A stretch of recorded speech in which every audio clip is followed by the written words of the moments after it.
You're welcome back. I wanted to talk to you about, in terms of the sibling relationship, the quality of the relationship and the regrets or the resentments that there may be there too, towards the sibling that has passed away, or indeed towards yourself as well. And I suppose, as I said, the depth of the emotional bond is really critical in predicting the emotional fallout that will happen to you following the death of a brother or sister.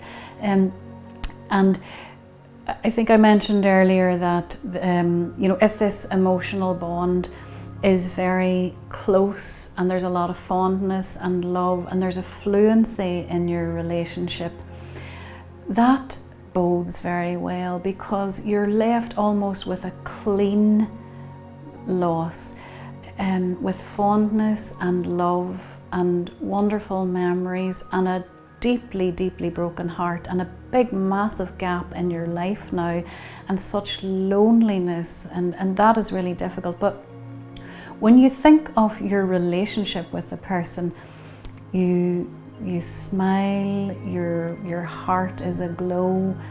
It just I suppose sustains you, these memories that you're left with.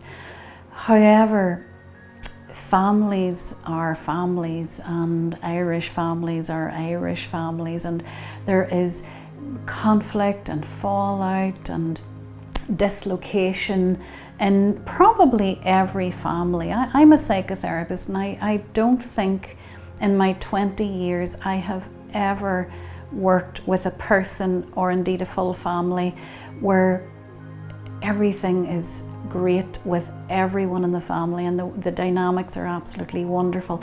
Somewhere in there, whether it's maybe in the immediate family or in the wider family, somewhere in there is conflict, there's hostility, there's people not speaking to each other, there's dislocation, and I guess that conflict can really come up. I suppose one of the first things that happens is actually, usually and hopefully after a sibling death, everyone gets together and we all come in and gather around, and we have this sense for the first few weeks that, whoa, all of those awful wounds are healed now. Maybe, the death has brought us all closer together.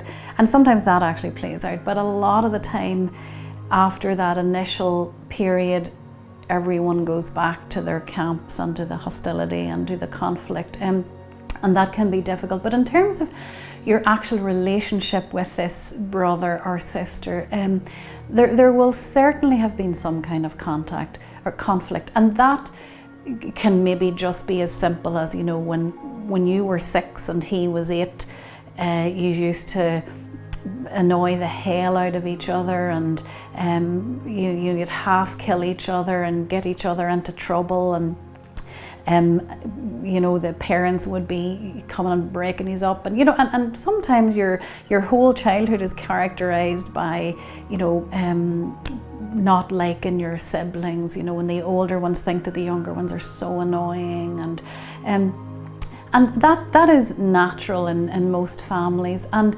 sometimes you can look back and go, oh my goodness, if I could do that all over again, I would be so much kinder to my little brother, little sister.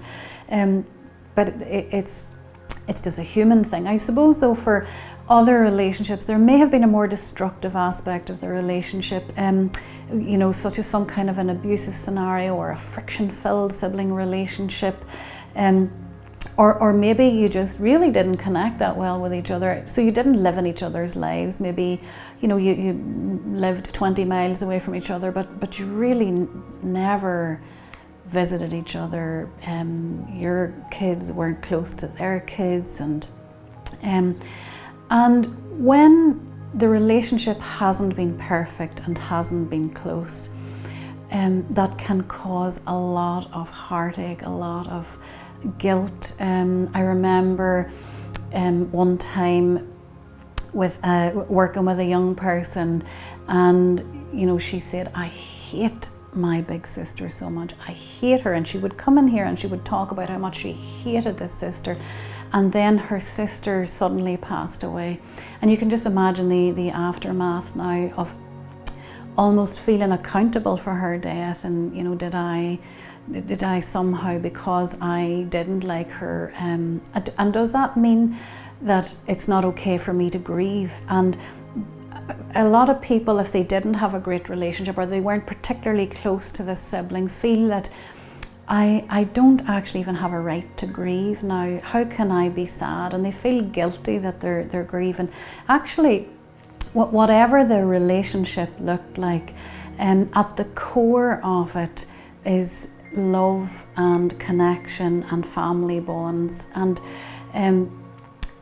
that can be overrun then with these other, the love can get hidden underneath very difficult feelings for the surviving sibling. I feel really bad, I feel guilty, life can be a bit of a nightmare, and in fact you can have nightmares about the conflict as well, and you can begin to really hate yourself. And this is, I suppose, one area of complicated grief that if that is happening to you, I would really support you to seek some help around that, to try to make meaning of the relationship.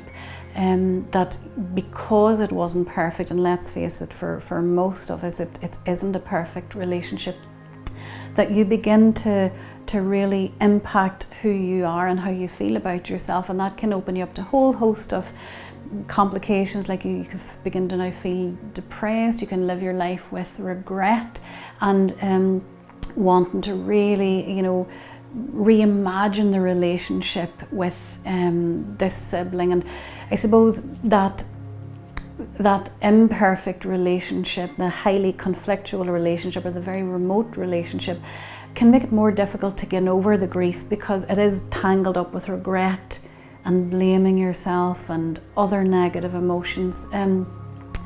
So that can be tricky. And then the other final dimension of this is that we can feel quite angry and resentful at the person for leaving, almost like it was kind of their very rational choice, that why did you leave? Maybe particularly in cases where you deem the death to be choiceful for the person. I will never forgive him for what he has done, or for making me feel like this. And again, the love that you have and the sadness that's there can be overshadowed by lots of anger and rage.